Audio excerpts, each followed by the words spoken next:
So hello guys, तो आप लोगों का स्वागत है। ठीक है। सो इस वीडियो में मैं कवर करने जा रहा हूँ Yomotsu Hegui chapter 3 the special fruit. Okay.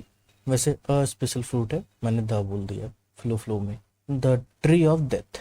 ठीक है, चलो स्टार्ट करते हैं। साकेसन बोलता है कि ये योमोत्सु हुईगुई, ये मुझे चाहिए, मुझे फिर से इमॉर्टल बनना है। लेकिन उसके सामने वाला बंदा बोलता है हाँ मैं तुम्हें ये दे दूंगा, लेकिन तुम्हें ये भूलना नहीं है साकेसेन कि तुम्हें हमारा गोल को हेल्प करना होगा अचीव करने में। हाँ, बाकी मुझे उससे कोई परवाह नहीं है कि इस फ्रूट के साथ तुम क्या करते हो। साकेसेन भी बोलता है हाँ मैं समझ गया, वैसे भी मुझे बस दोबारा से इमॉर्टल बनना है और मैं तुम्हारी मदद कर दूंगा, बाकी तो मैं अपनी ज़िंदगी आराम से जीऊँगा। इस पे सामने वाला भी बोलता है हाँ यही बेहतर होगा कि पूरी इंसानियत ही सदा खुश रहे। और साकेसन माफ़ी मांगते हुए बोलता है कि मुझे माफ़ करना, वो सब मैं भूल गया, मतलब वो फ्रूट मेरे हाथों से निकल गया, लेकिन इस बार ऐसा नहीं होगा। और इंसानियत की तो पता नहीं मुझे, लेकिन मुझे मेरी खुशी चाहिए। और यहाँ पे देखते हैं कि नावा अपने घर आता है। वो देखता है कि अभी भी जूते ये सब लगे हुए हैं वहाँ पे। और उसके आते ही वो जो ओकामुजमी जो है वो कहता है कि तुम लेट हो। नावा उन लोग को खाना देता है, ठीक है। एंड उसके बाद थोड़ा बहुत इन लोग का बीच में बकवास होता है कि मतलब क्या खाएगा क्या नहीं खाएगा। और जिस पे जो रिंचान है यानी जो लड़की है वो कह रही होती है नावा क्या तुम्हें वो मिल गया जिसके लिए तुम बाहर गए थे? क्या कोई लड़की थी या कुछ और? नावा कहता है कि मुझे किसी से कोई परवाह नहीं है, मुझे सिर्फ साकेशी को मारना था, मैंने उसे मार दिया। अब मैं तुम लोग का टीम में आने वाला नहीं हूँ, अब मैं कहीं भी जाऊँ मेरी मर्जी। इस पे रेंचान को याद ही नहीं था कि साकाशिन कौन था। ओकामुजी बोलता है उसे। देखो हो सकता है प्रोनाउंसिएशन थोड़ा इधर उधर हुए है, क्योंकि एक दो चैप्टर पहले ये आया था, अब इसका नाम ओकामुजी जैसा ही कुछ था, तो हो सकता है मुझे ढंग से याद ना हो। वो कहता है ये वही है जो मतलब नावाचान ने जिसका सीड नहीं निकाला था, ये वही है। तो उस पर रेनेचान बोलता है कि अच्छा वो, बोलती है लेकिन वो तो जिंदा ही होगा। और नावा बाहर निकल जाता है, ठीक है, खोजने के लिए साकेसे को। और इधर इन लोग अपने में बात कर रहा होता है कि तुम्हें वो बता देना चाहिए था, रेनेचान नावाचान को पता होना चाहिए, लेकिन ये बोलता है छोड़ो क्या फ़र्क पड़ता है। एंड फिर देखते हैं कि नावा जो है वो मतलब गाड़ी में बैठा है और उसे एक आवाज़ आता है। तब उसे ओजामुखी की बात याद आती है, ओजामुजी। ओके। उसकी एक बात याद आती है कि मतलब तुम भी आवाज़ सुन सकते हो दूसरे अनडाइन के। और एक कार से आ रही होती है तो वो कार का पीछा करने लगता है। अब जो है उसे दिखता है कि ये साकेसे सिंची का ही मतलब कार है। और ये समझ जाता है कि हो सकता है कि मतलब वो कुछ प्लान व्लान बना रहा हो। एंड ये मतलब देखता है कि एक दरवाज़ा है लोहे का, ये उसे खोलता है, अंदर जाता है। एंड वहाँ पे मतलब बहुत अंधेरा है और देखता है कि काफ़ी सारा टॉर्चर ये सब का सामान है।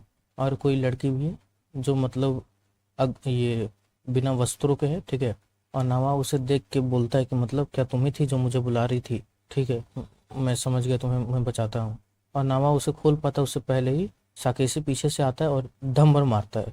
फिर वो हंसता है और कहता है कि नावा-सान, वेलकम टू माय कैसल। और फिर इधर सीन शिफ्ट होता है और देखते हैं कि ओकामुजी और रेन जो है मतलब आपस में बतिया रहे हैं कि अभी तक आया नहीं, खाने में लेट कर दिया।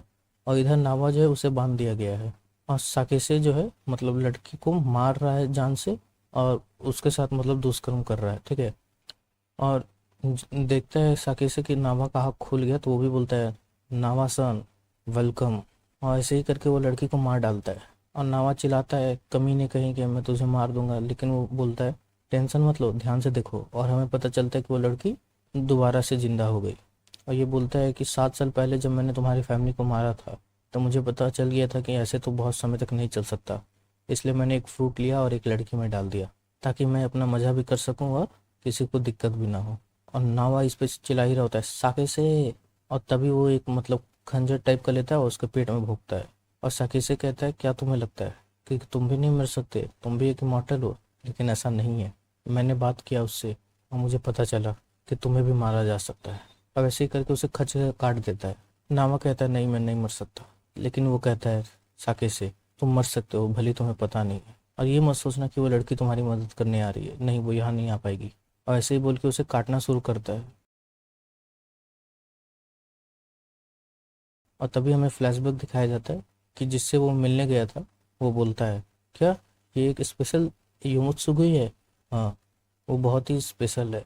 रेगुलर वाले तो सिर्फ मतलब इमॉर्टल बनाते हैं ना, लेकिन ये वाला उससे ज़्यादा पावरफुल है। ये सीड की एक अपनी इच्छा भी है।